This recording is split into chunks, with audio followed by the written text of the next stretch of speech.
Remember the Brady Bunch?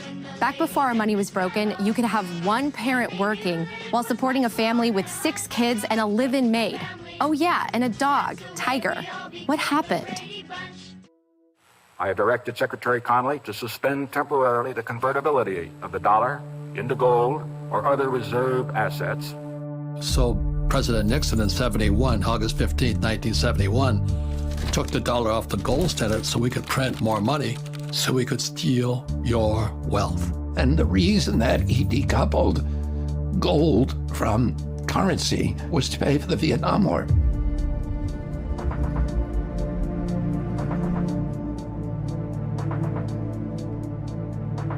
The dollar will dramatically lose its purchasing power. The more they print, the more it gets diluted. And with Bitcoin, you just can't do that. And so people who understand the concept of money supply being the driver of inflation, then they'll understand why Bitcoin is superior. So a single politician with the ability to print money can turn employees against employers, can turn the customers against the vendors. They can turn every industry against every other industry. They have people rioting in the streets. And typically, the people don't realize that it's the government that's created the distress, and they blame the shopkeeper or the policeman or the person in the streets for causing their problems. And so you have unnecessary violence, you have human tragedy, businesses collapse, families collapse, people lose their lives. And it's all because the economy is, in essence, collapsing because the energy is being drained out of the currency. There has been so much damage caused by broken money over the last 50 years, and more people are feeling left behind. If you work for a living, you're paid a salary, you're kind of a slave. Well, that's a harsh word, it makes us uncomfortable. But it's true in the sense that you're given a certain amount of money for your time and effort. Therefore, you don't have time for creativity and innovation because you're just doing your job, just punching your ticket. Well, part of that is because your money that you're paid gets less valuable every day. We've been sold a bill of goods that inflation is good for us. That's nonsense. Why should the devaluation of my hard-earned money be good for me? That doesn't make any sense at all. Who it's good for is the people at the tippy top. How in the world are they going to get ahead if they're operating on this system that doesn't preserve their energy and their work and their time? So it seems like we're all getting rug pulled. I have a sneaky feeling it's inflation that's taking advantage of us. But what exactly is inflation?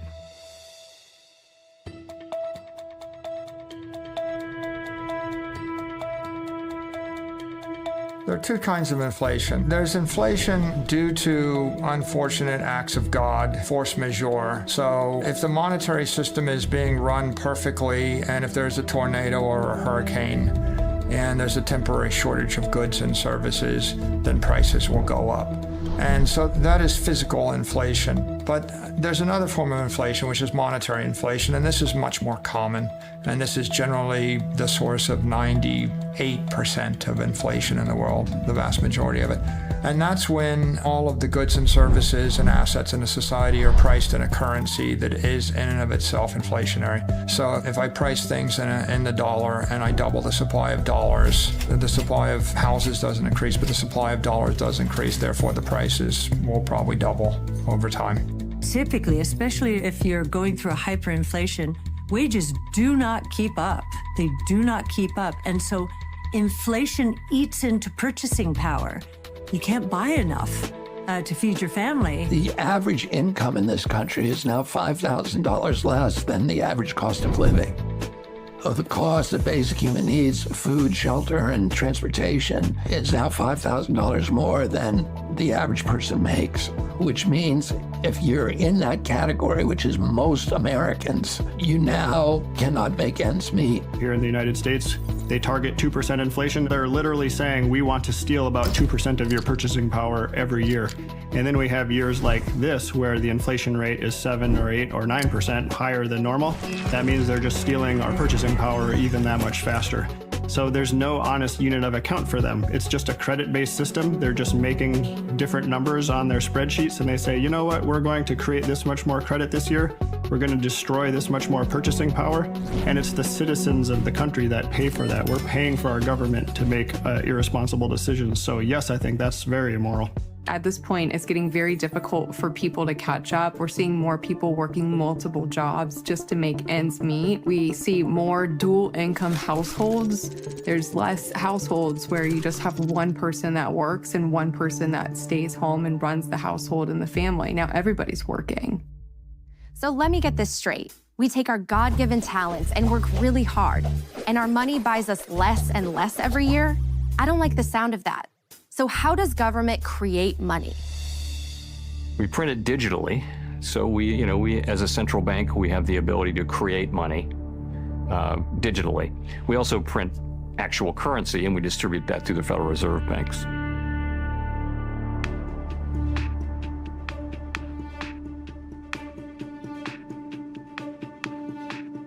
The current financial system was built for the elite. It was built to ensure that those that control institutions and have a vast amount of money can make even more profit at the expense of regular citizens that are from the working class. The current financial system was designed to promote the wealth of a minority, which is why that minority tries everything possible to discourage people from using Bitcoin, because they know they will end up losing that privilege they have been carrying for centuries. So we can't trust money to tell us accurately how much value we create. So it's not hard to see how we go from this to a world where a lot of people just don't even know how much they are worth to the world. And that makes it easier for the bullies of the world to step in and say, you know what, we'll tell you how much you're worth. A person who gives themselves to honest labor and gives an honest day's work deserves a wage that will allow them to sustain their lifestyle at a basic standard. And if that's not happening, then we have a problem in terms of the way our economic structure works. And there are a lot of people who work multiple jobs in order to meet that standard. And that is probably an indication that we have a problem. It's not good stewardship to put myself in a position where I acquire so much debt that I can't sustain my living. And we have people who are doing that all the time, and we have people who in some ways promote the idea that you can live this way. The incentives exist for the Fed to provide extremely cheap credit to banks and for them to mark it up a little bit because it's profitable for them, and then to offer that credit pretty cheaply and essentially create, debt slaves or indentured servants out of every American and anyone else around the world that they can lend to that is plugged into the Western banking system. That's just the incentives of the system that we have today. So was our monetary system designed to siphon away wealth from the working class?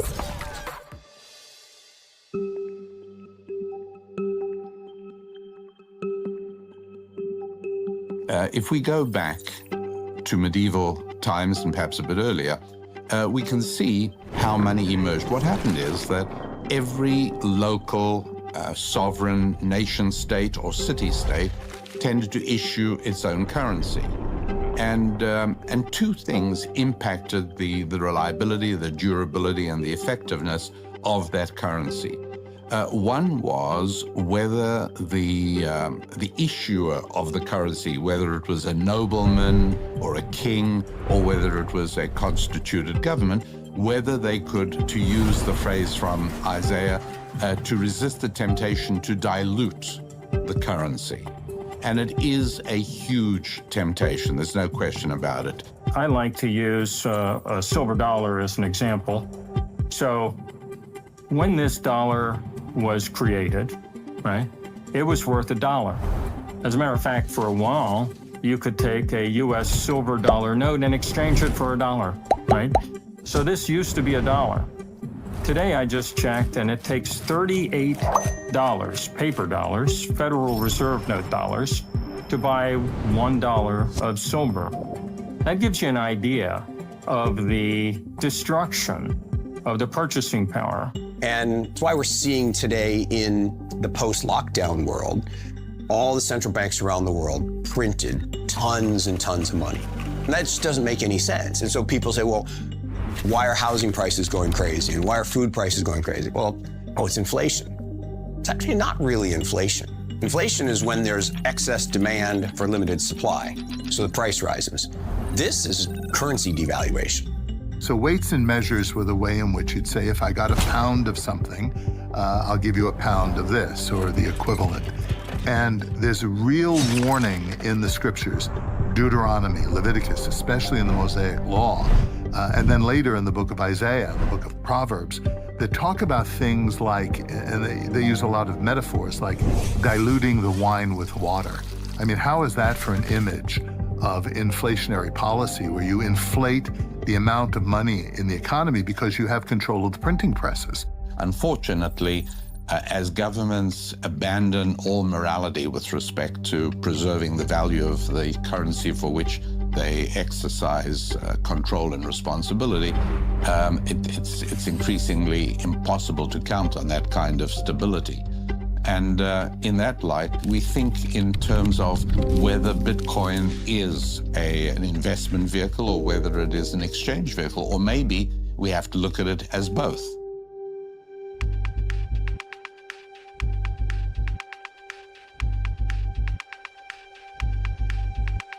There's no actual mechanical difference at all between you and I putting together a dollar printing machine and spinning up some counterfeit $100 bills and trying to go out, take those into the world and trade them for goods and services.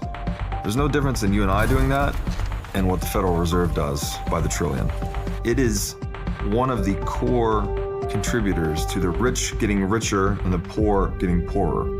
The particularly egregious thing about fiat currency is that it can cover up theft in the name of policymaking, whereas electronic currencies based on algorithms can't do that. If you think of the average citizen, it is very hard to plan your life. If I don't know what the central bank is going to do next month, let alone a year from now, 5 years, or 10 years from now. I use the example of baby boomers, right? Baby boomers, when we were young, we thought $500,000 would be a perfectly good amount of money to retire on. And now, suddenly, it looks like $500,000 is nowhere near what you really should have to retire on. Well, the reason for that is the systematic destruction of the purchasing power of those dollars. So that makes all baby boomers and all citizens more dependent on government. And that's very good for government. So not only are people unable to retire, they can't even get their life started.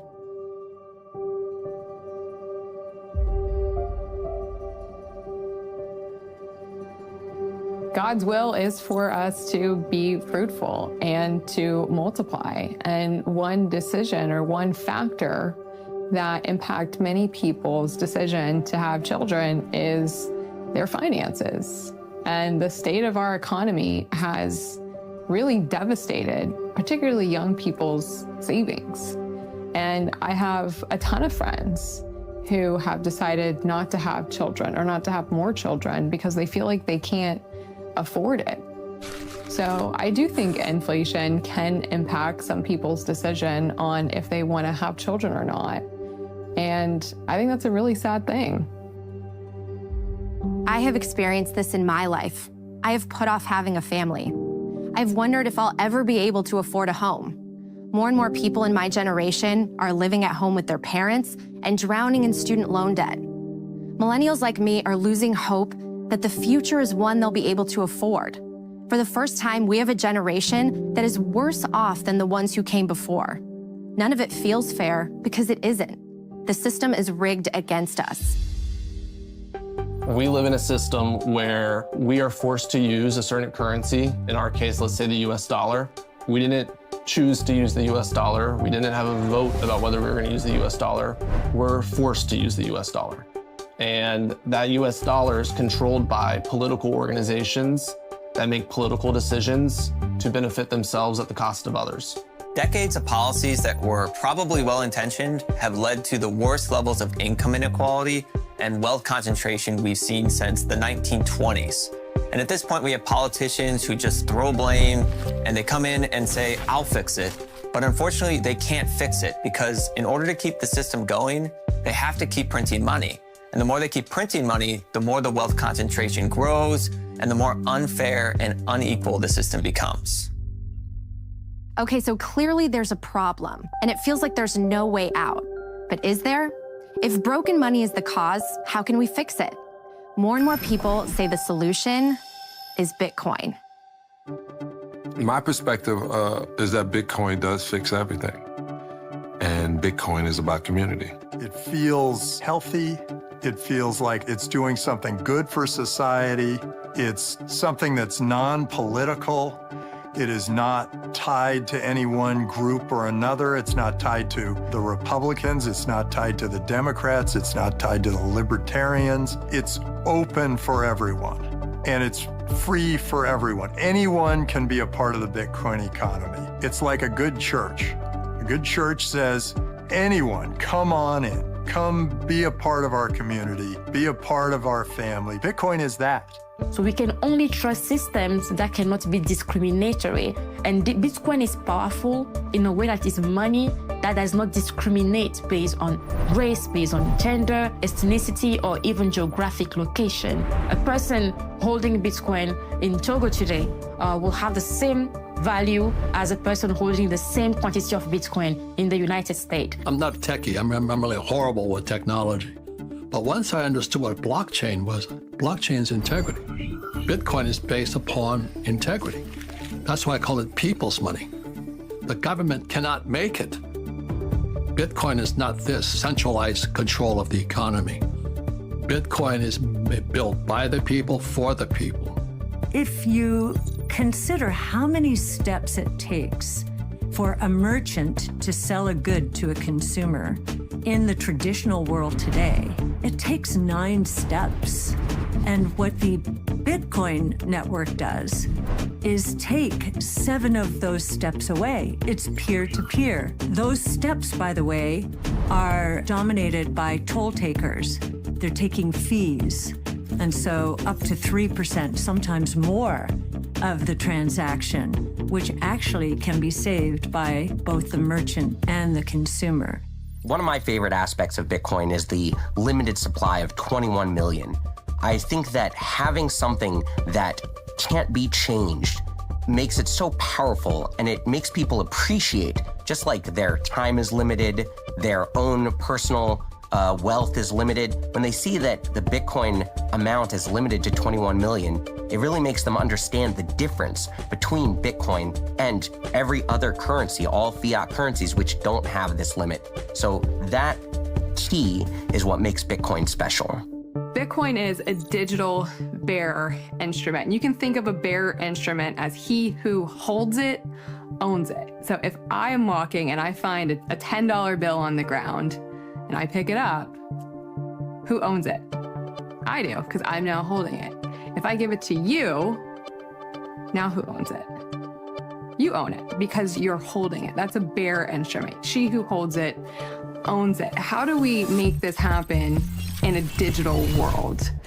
Well, it wasn't possible before Bitcoin because Bitcoin solves what's called the double spend problem. Think about it when you take a picture on your phone and you send a picture to your friend. You still have that picture on your phone, and then on your friend's phone, they have a copy of that picture. If I want to send money to my friend peer-to-peer in a digital way, it's really important that when I send it, it leaves my device and it's only on their device. Otherwise, you have what's called a double spend, and that's where you can double spend the same piece of currency over and over again. That doesn't work for money. So Bitcoin solved that decades-old computer science dilemma called the double spend problem. And that allows for the peer-to-peer transfer of money in a digital form for the first time ever. What Bitcoin does is it gives you back that ability to be your own bank, to custody your own funds, to spend money, but the way we do with dollar bills now, but in a digital, virtual way. That's really powerful. So to recap, there are only 21 million Bitcoin, and the network gives you total control over your money. And now some of the most successful entrepreneurs are into Bitcoin. If you look at what gold is, let's start there. Nobody carries around a gold bar, but some people just feel more comfortable holding gold than they do cash. But the reality is nobody actually owns gold, right? They don't physically own it. Some people have coins, but that's, an exception. And so gold itself is actually just a digital transaction that's stored on a ledger somewhere. It just happens to be on a fiat ledger where it's a traditional database held wherever you're buying the gold, at a bank, an investment bank, whatever it may be. There are a lot of vertically integrated organizations that control your access and the distribution and your ability to use traditional gold ownership. Bitcoin is very similar in a lot of respects, only the ownership of that is stored in a wallet, which, if you have your own wallet, is stored on the Bitcoin blockchain. For example, dollars aren't a great store of value because we have to trust that the government won't print more. With gold, no one controls the production of gold. So we know that its issuance is not controlled by any one party, and it requires work.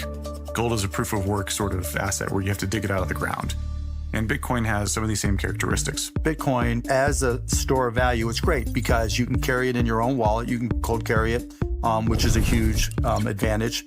You can be anywhere in the world and there's an ability to transfer it or use it. That's a huge advantage. You can transfer it to others or buy it from others in seconds.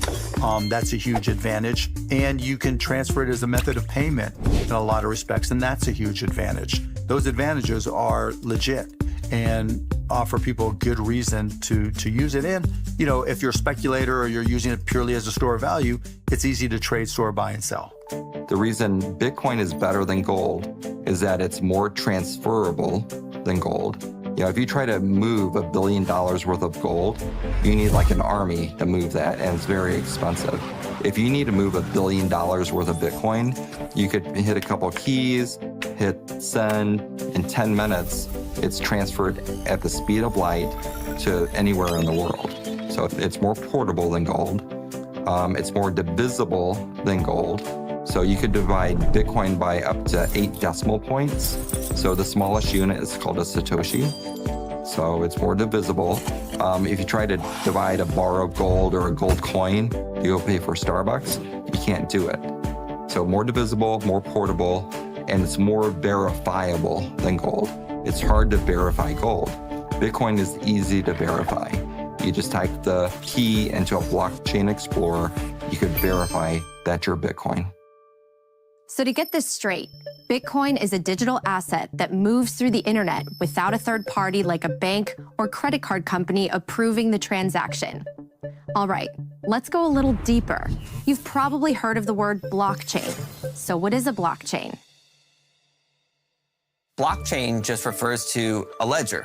So the Bitcoin blockchain is a digital ledger of transactions where all the computers on the network have to agree to add a block to that ledger. So it's a chain, essentially, of blocks that each contain a list of transactions on the Bitcoin network, and the whole community, essentially the whole network, verifies that those transactions are accurate. The idea of a digital ledger will make more sense if we get a clearer picture of how ledgers work. The ledger is nothing new.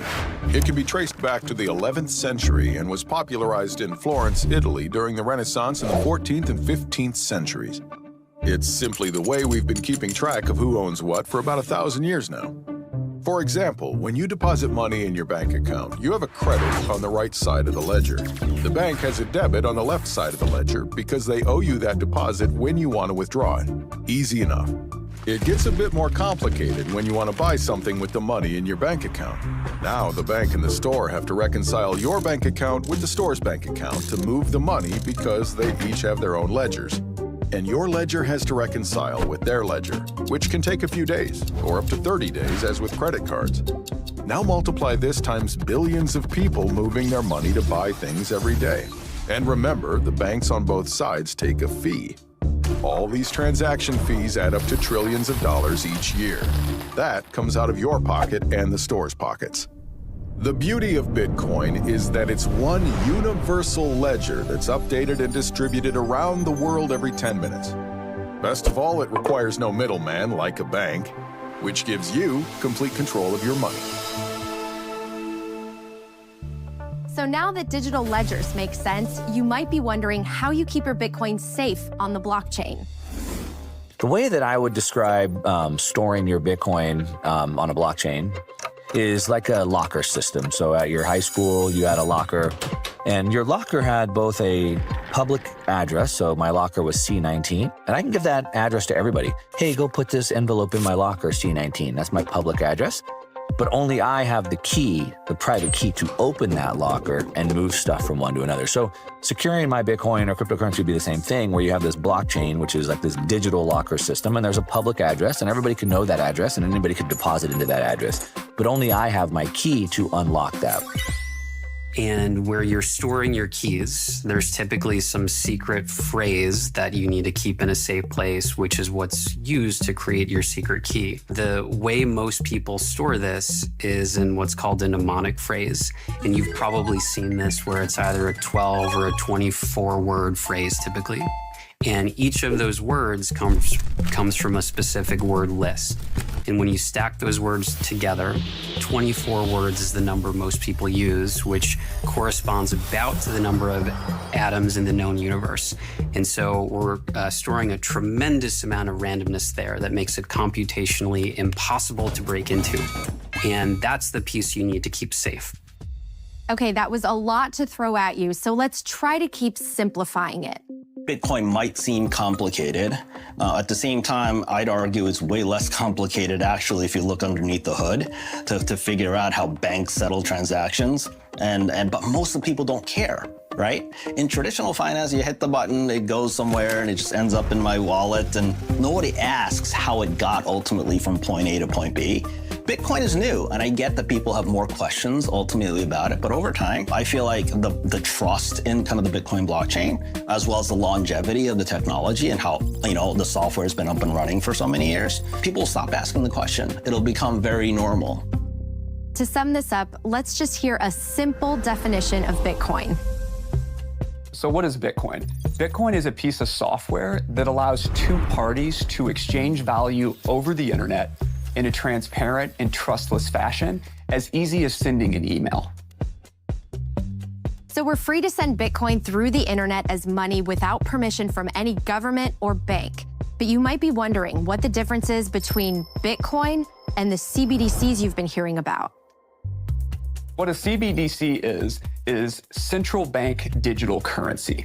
Now, what it is they're trying to take, and when I say they, I mean central banks and the government, are trying to take the concept of fiat currency and digitize it into a digital dollar. Now, the challenge with this is that allowing the state to create these central bank digital currencies, it is creating a mechanism by which the government can surveil every single transaction that an individual makes. And not only can they surveil these transactions, it allows them to turn off your bank account if you start doing something that they disagree with. This is an extremely slippery slope that if we allow the government to go down this path, it has the potential to enslave humanity in the long term. And I think it's something that we need to carefully review, because if we go down a CBDC path, allowing the government this level of control, it's unprecedented, which is why we should avoid this at all costs and stick to a hard money standard like Bitcoin. The central bank literally would be in position to cancel any transaction. It would be permissioned, not permissionless. And it's one thing, for MasterCard, for example, to know how much they paid to Walmart last year, but it's another thing for them to tell the world how much you paid at Walmart last year. And it's a whole different level of creepy for them to say exactly what did you buy at Walmart last year. And I think people kind of broadly get that sense of privacy. That's what's at stake here. I think the future of money really is one of the most important policy debates we're having today. And when you think about where people could go with kind of an Orwellian surveillance state money system like a central bank digital currency, it really is a good versus evil. And Bitcoin in this case is on the good. The countries that are clinging to a CBDC are trying to control their people. And those are weak governments. Weak leaders are the ones who try to control everybody. The strongest leaders are the ones who trust people and set them free. The problem I have with CBDCs is they're Marxist. And what I mean, the central bank Marxism is central banking system. So that's why I support Bitcoin, because Bitcoin, I saw the strength coming from the people, not the government. I think CBDCs, wherever they are a threat to freedom. Absolutely. You're seeing CBDCs in China right now where the populace are trying to go into a store and they're scanning a QR code and they're seeing in their wallet that it's an invalid purchase because maybe they're from a region that's 100 miles away, or they're going to a pharmacy and they don't want that person to have access to that type of drug or medical treatment. With the CBDC comes the programmability and control of the government saying you're allowed to do this or you're not allowed to do that. And we've already seen it rolled out in China, and it looks a little scary. So when you're doing that compare and contrast between a CBDC and Bitcoin, it's all about who's controlling the actual ledger. One's actually decentralized, the other one is not. It's completely controlled by the government. Now that you know the difference between Bitcoin and a CBDC, let's play a little game. Hey everyone, time for one of my favorite games, CBDC versus Bitcoin. Here's how we play. I'll read you a headline from our not-so-distant future, and you have to decide, am I describing a CBDC or Bitcoin? Are you ready? Okay, first one. After criticizing President Macron on social media, French pilot's digital wallet is frozen. Come on, this one's a no-brainer. CBDC or Bitcoin? That's right, CBDC. Next.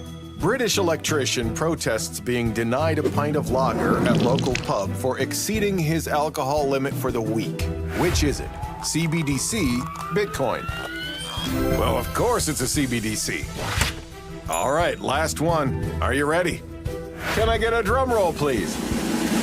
After Chinese invasion, Taiwanese citizens escape with their savings in their head. Border guards are unable to confiscate their wealth.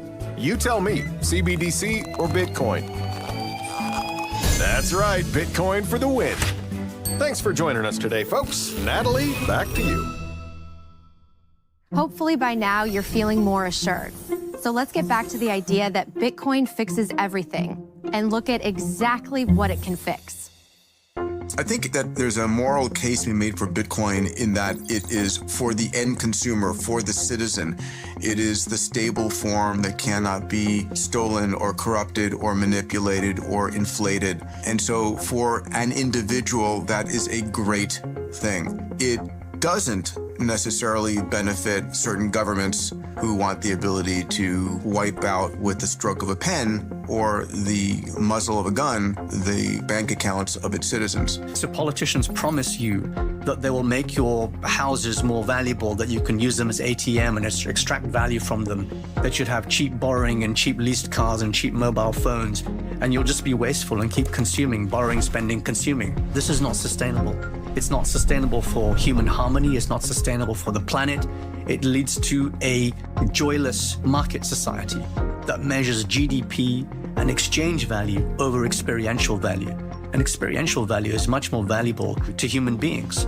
We don't measure our literacy rates, our suicide rates, our divorce rates, our happiness, our pollution within the GDP metric. We only measure exchange value.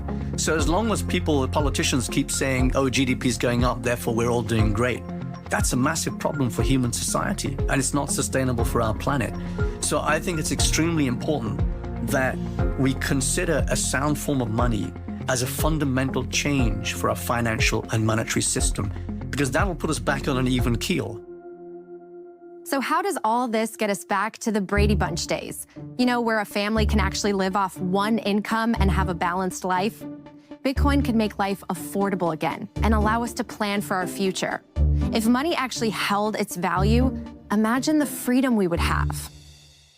I think store value is a really interesting concept that ultimately people are trying to figure out, where can I put my economic value that I've gotten in exchange for the work that I've done? And I don't just want it to not go away. Maybe actually it should increase in value over time. And I think something like Bitcoin continues to perform over the last 15 years as the best store of value on the planet. People view Fed monetary easing as printing money.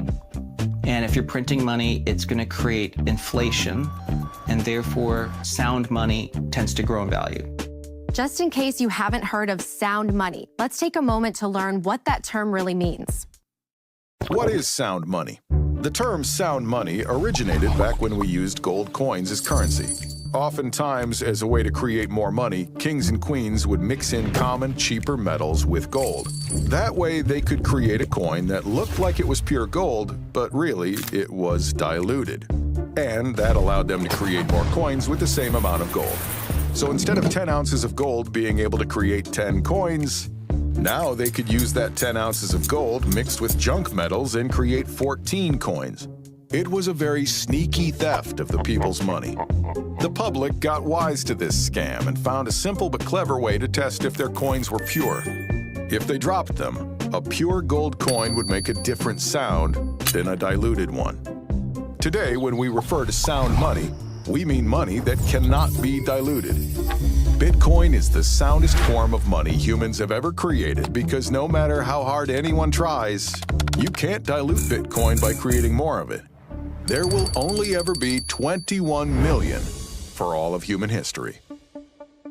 So because Bitcoin can't be printed out of thin air, it gives us money we can trust. And what's more, it's inclusive and open to everyone around the world.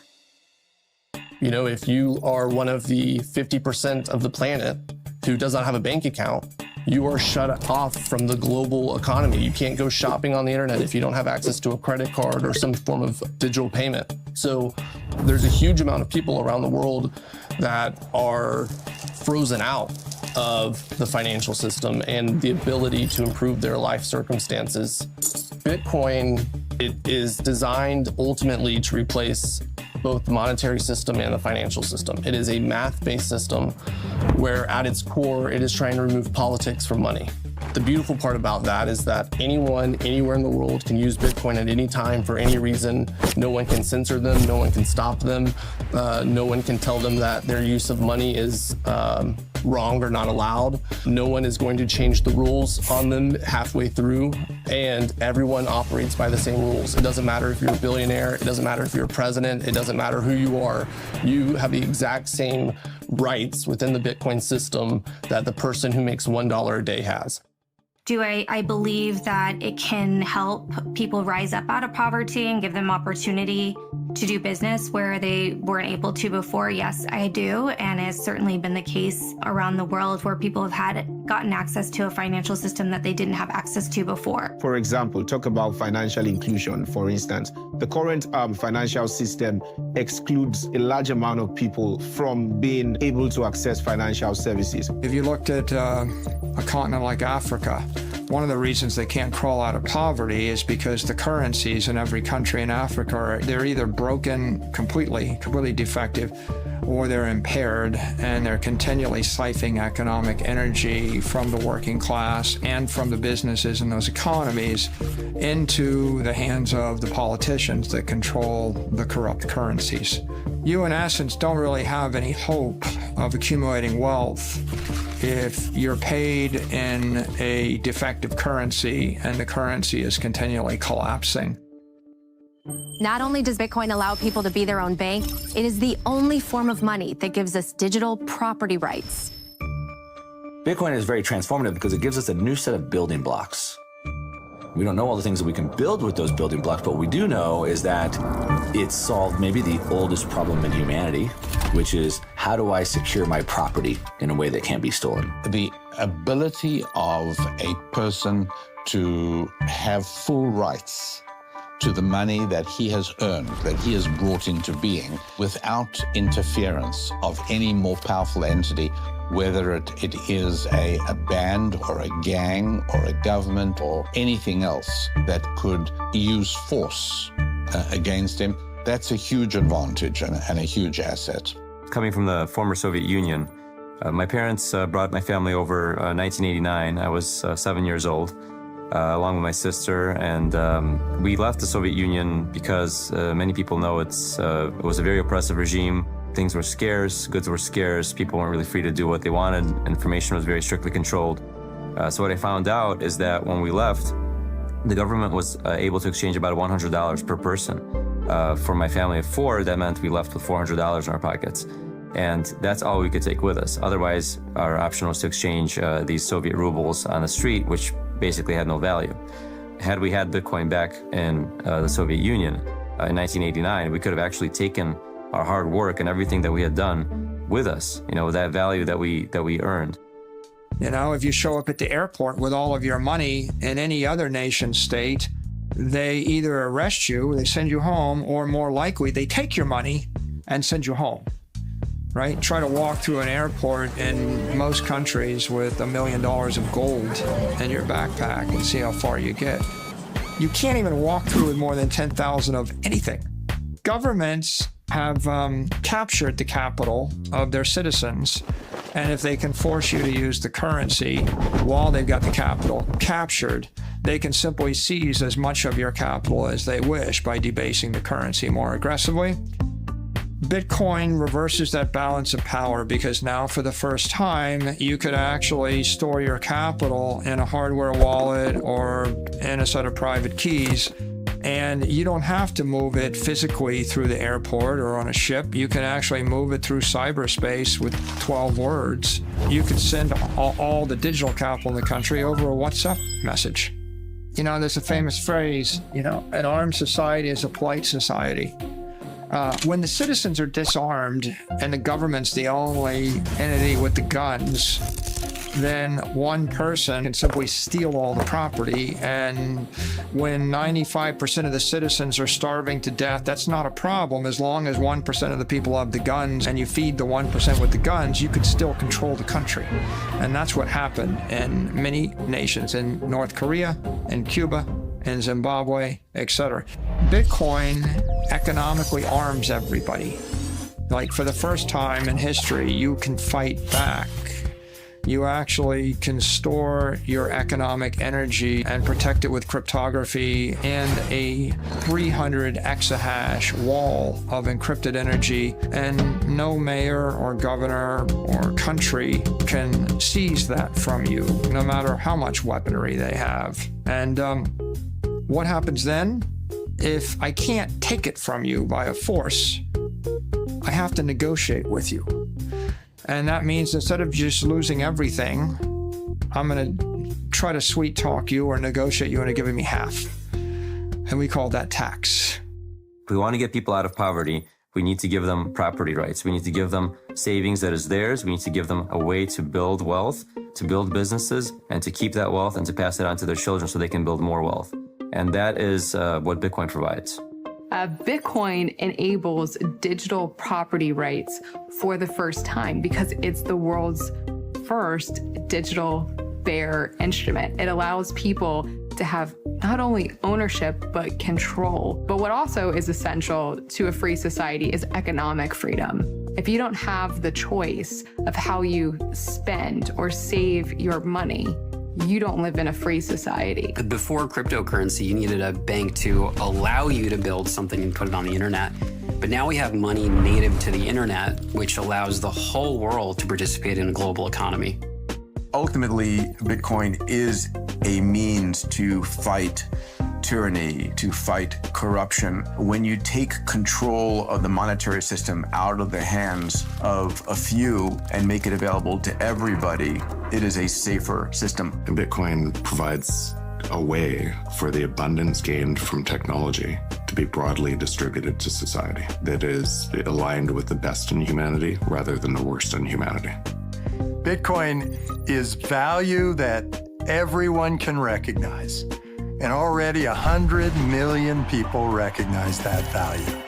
There was this moment, I was sitting there and I put Bitcoin on a ledger and I looked at the ledger and I thought, this is my money.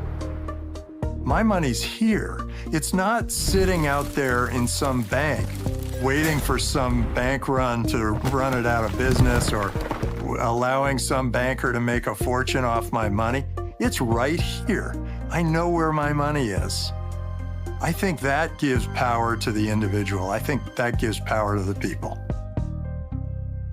This is why people find so much hope in Bitcoin. It gives us back control over our time, our energy, and our lives.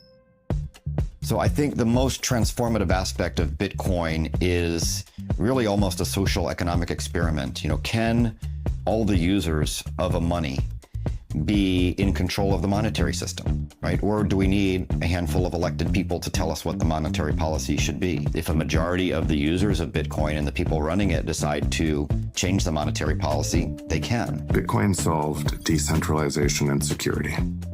And it was the first time that decentralization and security has ever been solved.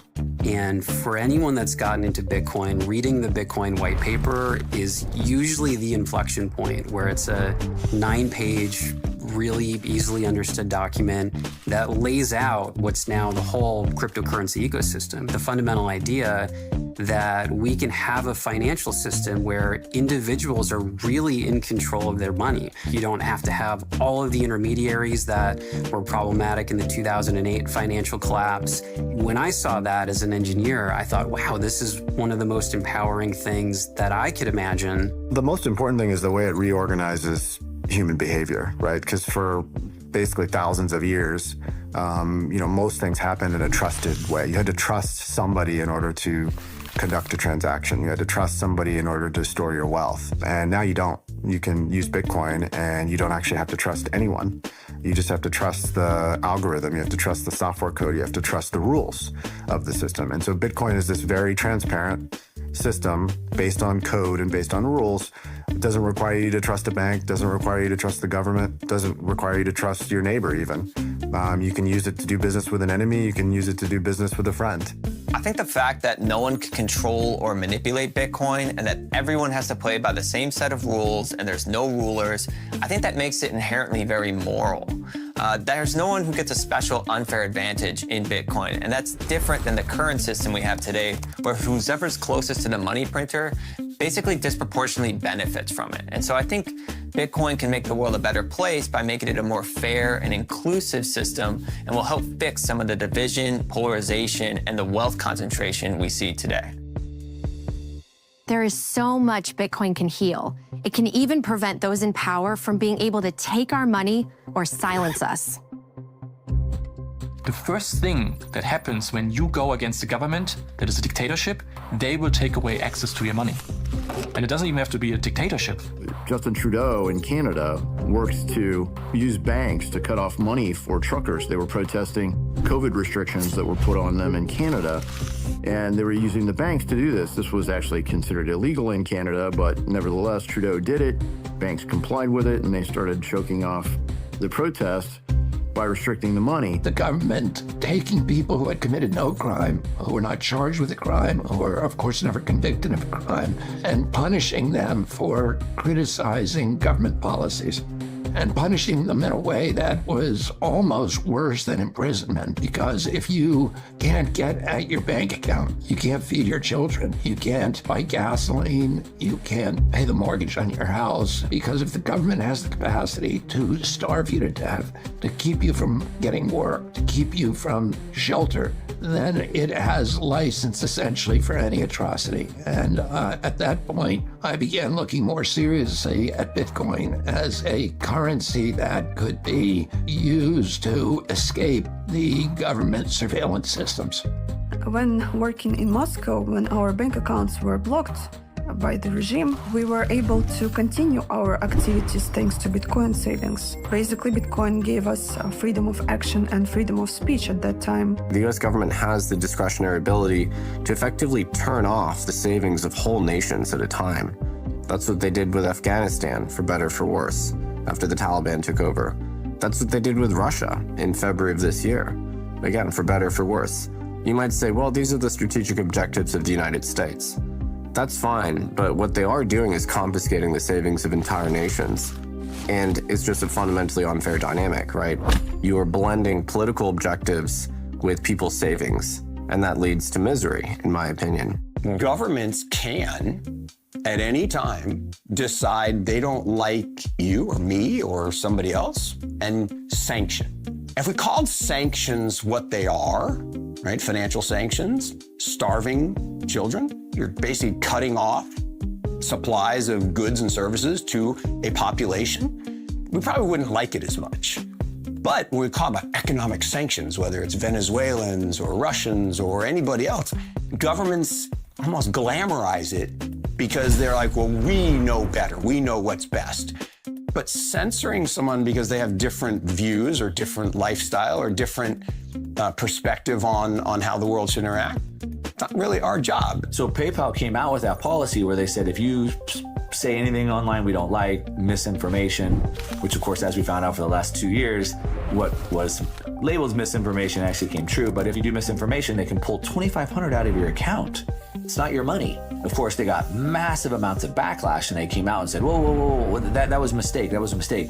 And what we're seeing in Canada, what we're seeing with PayPal, what we're seeing with the banks is that your money that you think is your money is not your money. And at any time they can decide to censor you or block it if they want. And at the end of the day, if we don't have the ability to determine our own future for ourselves, for our family on a monetary basis, we don't actually have any real control of anything in our own lives. Bitcoin puts you back in the driver's seat of your life, which is why so many people see it as the ultimate force for good. I absolutely believe that Bitcoin already is making the world a better place and will continue to do so in the coming years. There's been plenty of examples of currency collapse just in the last 13 years since Bitcoin has existed. And we get these every single year. So there have been major, even middle-income nations where the currency has effectively failed, and Bitcoin has been a life raft for those people. When the war in Ukraine broke out, I had friends there on the ground trying to help some folks that were stuck in bomb shelters, delivering food and water. And they asked us to help them monetarily, try to help them buy more supplies. On a Saturday night, the only way to get money into Ukraine was Bitcoin. There's no other technology that can cross borders outside of banking hours. So we were actually able to use Bitcoin to send it over there and get local currency to people on the ground and to effect humanitarian aid. And I was really blown away because Bitcoin was the only thing that could solve that problem. And in times of war, all philosophical resistance to things like Bitcoin goes out the window because it doesn't matter. If it solves your problem, you're going to use it. And that's what makes me really excited about it because there's so many problems in the world and those people really need the Bitcoin. We decided to collect some donations in Bitcoin, and Bitcoin was a kind of a plan B for us.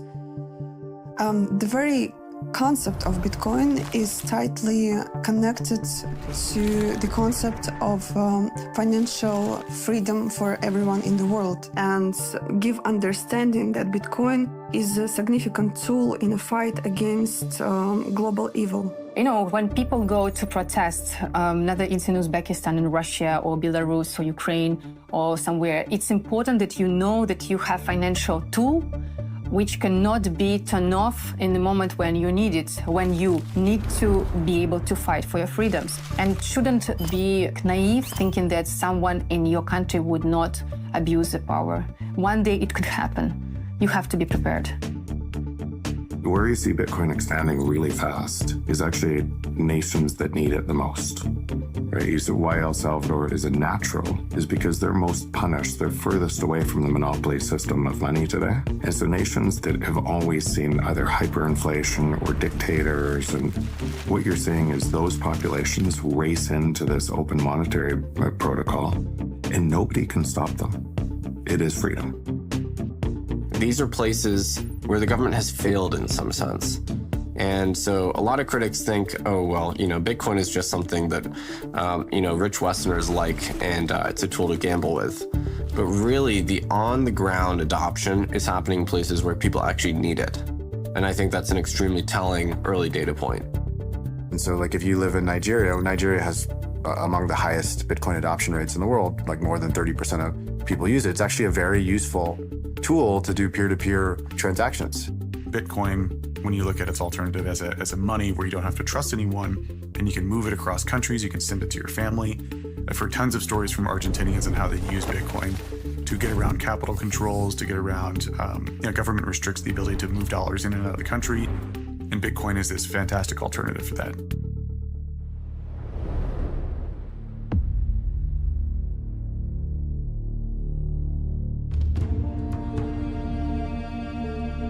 My country is ruled by the oldest military regime in Africa, same government in power for 57 years. And this is a brutal, rogue military regime that puts us under unimaginable amount of abuse and pain and control. Activists and dissidents arrested, killed, their bodies dumped in the sea. Countless of activists are jailed and have been in prison for years with no trial. Many others have disappeared, their families have never seen their body, and thousands others have fled the country, living in exile like myself. I see Bitcoin as a tool of political, social, and economic liberation. The reason why is because the ideology behind Bitcoin in itself is geared toward giving monetary agency back to people, to citizens, no longer having people depend on banks and governments to control their money and determine its worth. We are also in a situation where, as citizens of our nation, our money is worth absolutely nothing outside of our borders. So when I see Bitcoin, I see it as a tool that can allow us to put an end to this continuous colonial system that has maintained our countries and our people in bondage. The goal of my activism is to eventually get to a point where my people can live freely and in dignity. And that cannot be attained without financial freedom.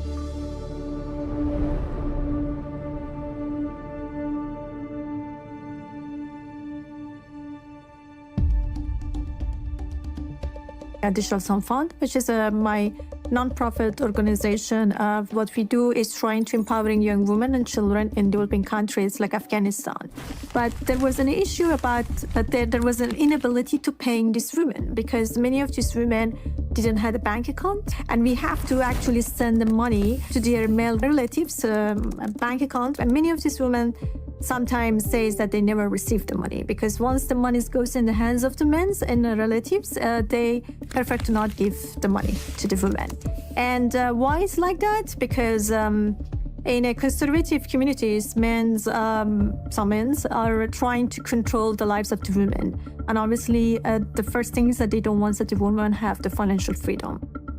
So we heard about Bitcoin, and we thought, wow, we can use Bitcoin and send to the women directly, and they can have control of their own finance. That was interesting, and we deployed a Bitcoin wallet within our system. We created a user-friendly platform that was very easy for them to find where their wallet is, how much money they're making, and then what they can do with this money. Bitcoin has helped us bypass the physical and social barriers. If you have cell phones and smartphones and you have access to internet, you can have your bank with you everywhere. And that's why I think that the magic of the Bitcoin is.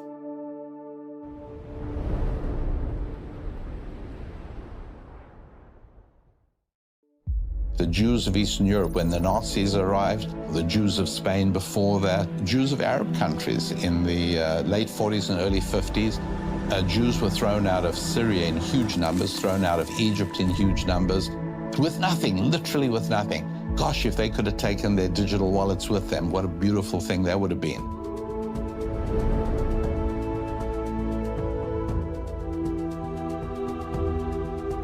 I think Bitcoin is as much an ideology as it is a technology, but because it's an ethical ideology, there are many people that feel very spiritual about it and others that view it as a religion.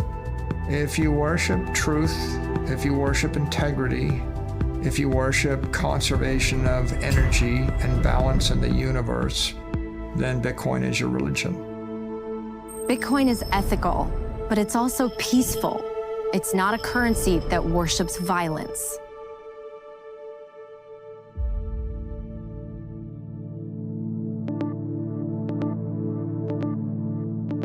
From a political standpoint, you have politicians on both sides, Republican, Democrat, it doesn't matter, that are aggressively trying to vote resources, financial resources, into their local jurisdictions in order to support this war machine that's happening.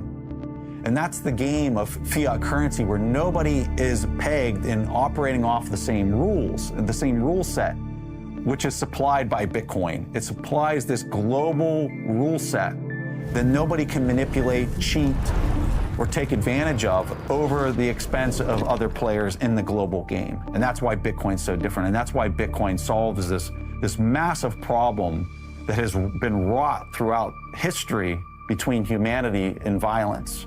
Fiat money is used to fund wars. We've spent $8 trillion on regime change wars over the past 20 years. And all of those wars made America less safe and less secure and less rich. There was almost no debate about those wars beforehand. What do we get for those wars? Iraq is now worse off than we found it. We killed more Iraqis than Saddam Hussein. We killed between 670,000 and 1 million Iraqis. Iraq is now instead of a nation, it's an incoherent battle between Shia and Sunni death squads. We created ISIS in the spillover war into Syria, and we drove 2 million refugees into Europe, and we destabilized every democracy in Europe. That process ended up with Brexit, with breaking up the European Union. The riots that we're now seeing in France are a direct result of that surge of immigration that was driven by our wars. So the taxpayer would never agree to fund those wars in advance. And the government doesn't want it, politicians don't want to go to the taxpayer and ask that permission. It's much easier for them to just declare the wars and then finance them by printing more money. But ultimately, the people who pay for that money are the middle class, and they pay through the mechanism of inflation. So when the governments print money, it has the ability to fund the military-industrial complex and create tremendous reckless spending. So when you look at wars throughout history, that's a very, very profitable thing. And central banks can print money to fund both sides of the war. As a person who was flying attack helicopters in combat, there was almost every single flight I went on, somebody that was being shot at, injured, killed. Providing that support for people on the ground was an extremely humbling experience to just see how destructive human beings can be towards each other. When you go far enough upstream as to what's driving this behavior, why is this even happening? I personally arrived that it's the money that's causing this to happen. And there's probably nothing more important for me in my life than trying to make sure people can understand that there's a better way to conduct exchange. And there's a better way to get along with each other than to have a trusted ledger that nobody can manipulate or change. We need to make war and fear less profitable. That's the real layer 2 solution that we need on top of Bitcoin. It's us, not code on a blockchain, but a human society that makes nonviolence and kindness more profitable than exploitation and greed.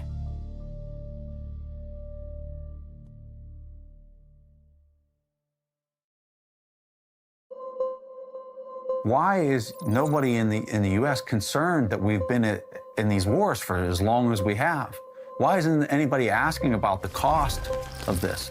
Just not even human-like, but like the financial cost. And the reason why is because it was always paid through debasement. They didn't know they were paying for it because the bill was pushed way out into the future through the depreciation of the currency itself. And so it just didn't seem like there was a cost. And so it's not just the U.S. that pays for their armed conflicts this way. It's every fiat-based nation state that pays for their armed conflict this way.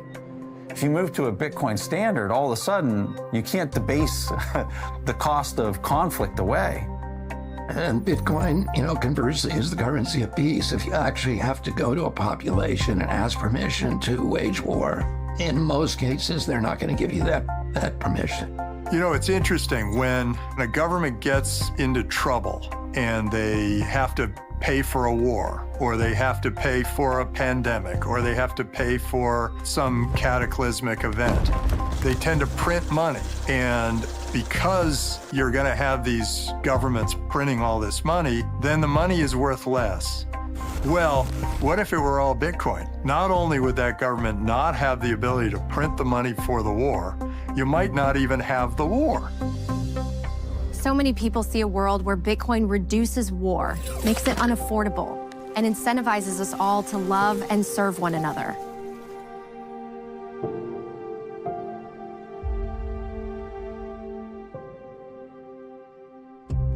I believe that Bitcoin is just money, and in the Bible there are many examples of what just money is and what unjust money is. Without a doubt, government fiat currency is not just money. It steals from the poor and gives it to the rich. It creates more income inequality. I think God hates the current system that government fiat creates. That elite group of people makes decisions based on their own portfolios, based on their own set of priorities or those of their friends and colleagues who mean a lot to them. They're not really making up more money. They're just taking it, very often through inflationary policies, from those who have earned it.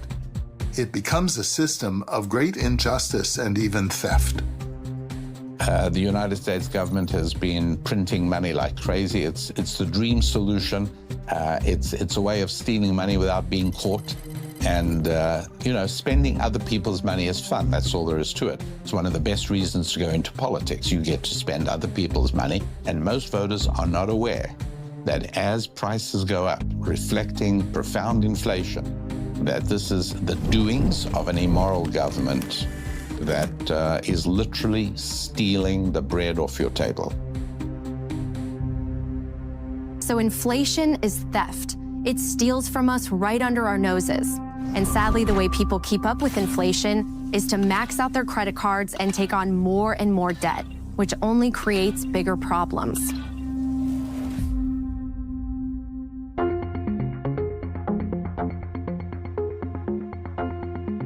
We have interest levels today in our time that far outrun inflation oftentimes. And I think that does raise some ethical questions for us about how we handle our money in the modern world and how we charge people who pursue credit, that kind of thing, because they end up paying a lot just to make up the credit aspect of what they've done as opposed to the money that they've been provided for in a loan. So in Islam, the practice of lending at interest is forbidden. And specifically, the word that is used is riba. Riba literally means surplus or excess. And it means any excess on money. So any form of money creation is forbidden. Riba is interest, it's usury, it's money creation. So when we talk about sound money in Islam, we're really talking about a form of money that cannot be created from nothing and therefore requires proof of work. Now, one of the problems with fiat money is that it doesn't require proof of work. Well, that's interesting. Let's see what other religions have to say about Bitcoin and its ethics. Many people question, what is the role of technology in Judaism? This is a tradition and a law which goes back thousands of years, so what could it possibly have to say about these modern inventions and technologies? The fact is that everything that God creates in this world is all for the purpose of making the world a better place and serving Him better. So all of these technologies, whether it's phone, internet, video, all of these things, Bitcoin can be used and should be used for the better service of God. India was this fabulously wealthy industrial power and a spiritual innovator at the same time. And it's largely because its economics had somewhere in its foundation the idea that the ultimate goal is the pursuit of moksha, this true freedom. And we can get back to that. So if Bitcoin helps us to get back to a new kind of capitalism that fosters both material well-being and spiritual freedom, it'll be great. But that kind of new capitalism won't really be that new. It's more like a return to our old habits. So it sounds like Bitcoin can bring out the best in us. Let's explore these religious teachings more deeply.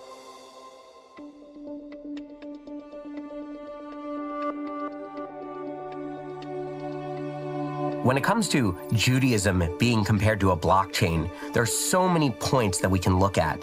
Besides the word chain itself, the transmission of Torah and Judaism through the generations is called the histauchelut, a chain of descent from rabbi to rabbi and generation to generation. So what every individual can do is study Torah. They become their own full node. They can validate all of the laws and all of the customs and traditions.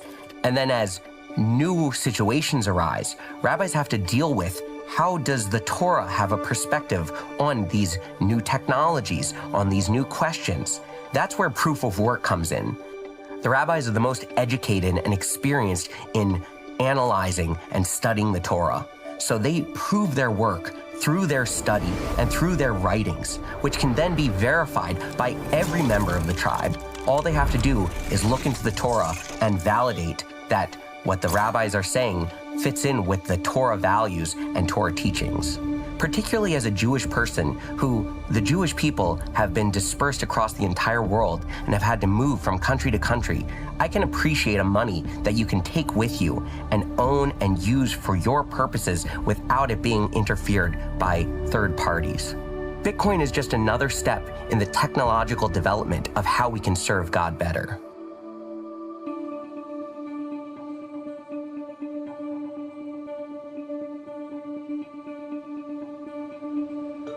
Buddhism itself is a decentralized system. In fact, it's the only faith that I know of where the founder himself said, don't trust anything I say on faith. You have to validate it yourself. So what validation in Buddhism means is that you have to critically analyze anything that the Buddha himself said. So in a way, as a Buddhist, you're a kind of block validator where you yourself have to relive the Buddhist algorithm. Buddhism is really like an algorithm, a set of rules that the Buddha said, if you follow these, you will be happy and you will create a kind, benevolent, and fair society. And so that I find very parallel to the way that blockchain works, because wanted to create a system that benefits all beings, and not just some select subset. Those things I think are very aligned with this idea of decentralization. So yeah, I think Buddhism is a decentralized religion.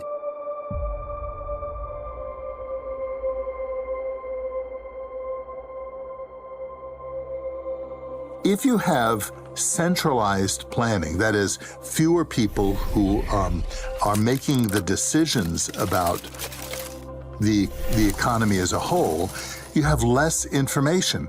If you have a decentralized economy, what you have are more people, more inputs, more kind of connection to the reality of what's happening than you would have if you have a small Politburo, a group of policy advisors who are making these decisions, very often influenced by their own particular interests. So when we ask what the Bible says about money, the key thing is that money itself is not evil. Sometimes you hear people say money is evil. It's not. It's a means by which we manage our relationships and barter with one another with different skills and abilities that we have. What the Bible says is the love of money that is evil, that it is when it moves us towards greed, when it moves us towards covetousness, when it moves us towards avarice, when it feeds our pride, those kinds of things. That's when money becomes a problem. And actually, it isn't money that's the problem, it's how we deal with money that is the problem.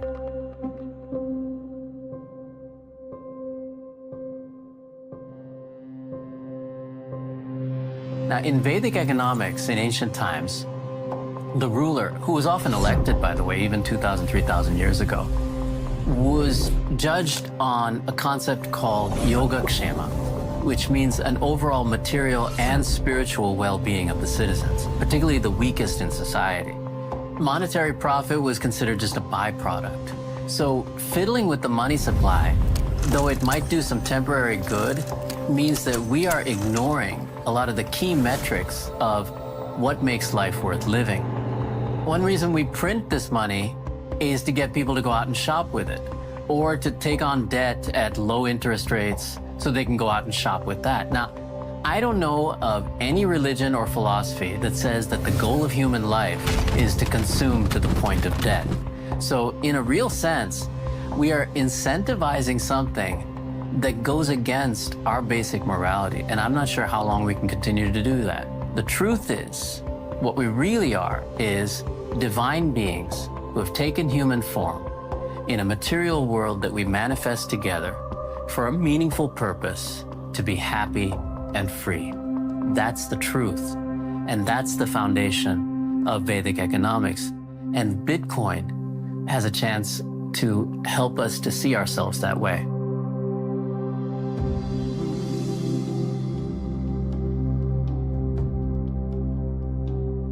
There are sources of scripture in Islam, which are the Quran, which is believed to be the word of God, and the Hadith, which are the collection of the sayings and actions of Prophet Muhammad, peace be upon him. And there are two very famous hadiths, one regarding price fixing and the other regarding monopolies. The price fixing hadith goes something like the following. A group of people came to the Prophet and said to him, would you fix the prices of commodities in the marketplace? And he considered this and he said no, because he didn't want to cause an injustice against the people. He said that God is the one who fixes the price in the market. So this thing, I think, is very important because it tells us that a free market economy is one that is fundamentally a just economy. I think Bitcoin is the most Islamic form of money ever invented, and therefore, also the most Abrahamic form of money invented, because actually the three great monotheistic faiths share many characteristics in terms of justice and equality and fairness in dealing with one's fellow man. So I think that Bitcoin has those characteristics to be not just the most Islamic form of money, but the most Jewish and the most Christian form of money as well. And I think, therefore, it's a very, very powerful concept, and one which can completely overturn our understanding of the last 100 years of economic history. In a Bitcoin world, people would work together and be free and happy. If fixing our money could help us achieve that, imagine the kind of future we could build. I like to kind of think about how the story of Bitcoin is still being written. The chapter 1 started over a decade ago, and here we are, and we have no idea what kind of the final chapter of the book ultimately looks like. If you think about Bitcoin taking over the world, right, the Bitcoinization of the world, and you play that out to its last element, what could that last stage be from a potential perspective? And that is a world in which there is no other currency. All of the governments have dropped the dollar and the yen and the euros, and all there is in the world is Bitcoin. And it is the standard kind of payments mechanism for anything. A few steps before that is going to be central banks around the world adopting Bitcoin as a reserve currency. I'd actually expect that to happen. At the same time, when I started in this space, I thought this might take out centuries. Every single year, I feel like my time frame gets shorter and shorter and shorter. I think if the world went on to Bitcoin standard, I think what we'd see would be less wars. We'd see government size drastically reduced because the ability to tax your citizens becomes much harder. So if Bitcoin is successful and the world starts to use it, we see the role of government start to shrink quite a bit. And their ability to extract value from their citizens and their ability to wage war is also dropped too. And a optimistic government should look at Bitcoin and understand that this is a movement that's not going to stop. You can't really ban it, and if you do, it doesn't mean that every other country will either. So it's better to get on the train, see this coming, versus try to fight it and try to fight against it. It's sort of like a inevitable sort of change. The things that are happening now are things that we were only dreaming of when we were, on our PCs in computer class in 1985. This is not just an advancement in technology or an advancement in computing or an advancement of a monetary system. In my opinion, Bitcoin represents an evolution of consciousness beyond anything we've seen in thousands of years. We're moving towards a digital future, and we are moving towards a future that's going to require a disintermediation between governments, banks, and centralized control. And Bitcoin grants us this power through an open network that anybody around the world can participate in. It's extremely powerful. And if people adopt it, in time, we will see how we will put the power back in the individual's hands and disintermediate those at the top that are trying to control the human race. There isn't yet a Bitcoin tangible economy. But that may change. And in fact, I think on some level, it's already beginning to change. So it's obviously something that I think everybody should watch with great interest. I think it would be a great mistake to ignore the Bitcoin economy. I'm excited for the future of Bitcoin because we're just really beginning to understand all of it and the uses for it and the advantages of it. In a Bitcoin operating world, it'll just be a completely shifted dynamic. So it will be more that people can save up and then invest into a certain business. And so in a short way of putting it, it's like saying we're going to live in a more equity-based system as opposed to debt. Whereas right now, it's all about cheap debt. Cheap credit is how the thing expands. Whereas in the future, it will be more equity and savings based. I'm a person who really believes that everyone should have the right to health care, right to a home, right to food, and so on. All the basics. We should all have our share of the Earth's bounty. And No political or financial system we've come up with has yet solved that problem for humanity, although we're getting a little bit closer. So the idea of putting it into collectively agreed algorithms that no individual can change is very, very powerful. So these things are happening all over the world. What I see in the next 10 years is that Bitcoin is flourishing, Bitcoin is solving problems for people in the places where they have the problems. That could be currency problems, that could be energy problems, that could be being able to escape from your country. And that growth is something we see every day. It's not shrinking, just like the internet just keeps growing, right? Lots of people ask, how long will it take for the world to be on a Bitcoin standard? Will there ever be a time where Bitcoin is the world reserve asset and the world reserve currency? I think that that's inevitable. I do think that's coming at some point, but I think we're still kind of a long ways away from that. And so maybe 5-10 years from now, I think lots of the world's government fiat currencies are going to dissolve, and that purchasing power is going to be transferred into either the US dollar, possibly the Chinese yuan, and certainly Bitcoin. And the world will be a more just, a more honest, and just a better place to live. We consider a sound form of money as a fundamental change for our financial and monetary system, because that'll put us back on an even keel. That'll actually put us closer to those values that were once espoused 2,000 years ago by the Abrahamic faiths. One of the other areas that I just really like about Bitcoin is this idea that I mentioned earlier, where it's a very unifying technology for us, considering how divisive the whole country is, the whole world. But especially in the United States, we're at each other's throats and we don't agree on anything. But now, all of a sudden, Bitcoin comes in, and you have Republicans and Democrats and conservatives and libertarians because they agree on Bitcoin, and they agree on Bitcoin because it reflects their values back at them, and they believe that it's the right path for us to move forward. So all of a sudden now, you have this base layer unifying technology that can really start to help us have conversations, because the worst thing that we can do is get into our echo chambers and not talk to the opposite side anymore.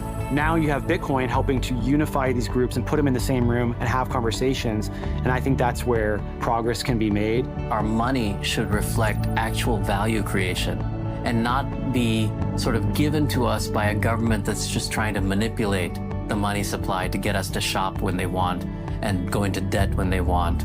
As long as we're manipulated like that, we're not truly free.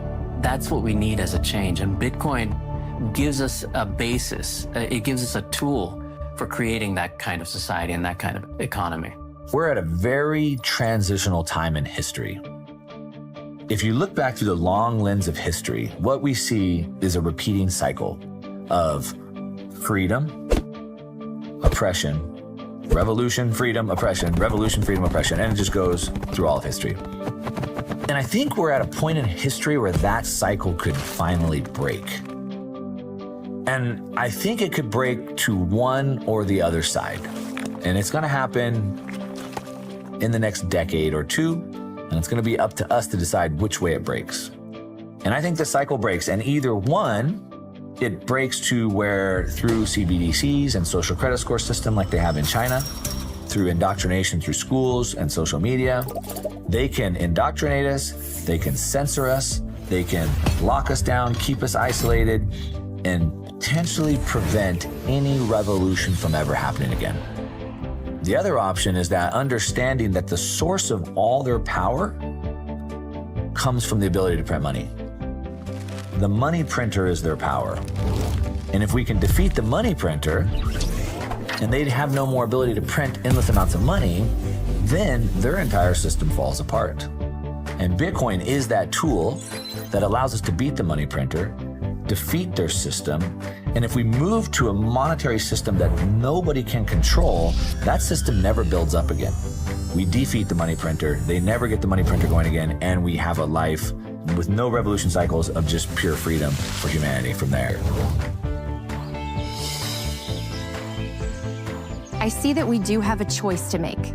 I always lean into hope and the good in all of us. We should not steal. We should not wage war. We should have a form of money we can trust, so we can build a world of prosperity and abundance for future generations to live together in peace and harmony.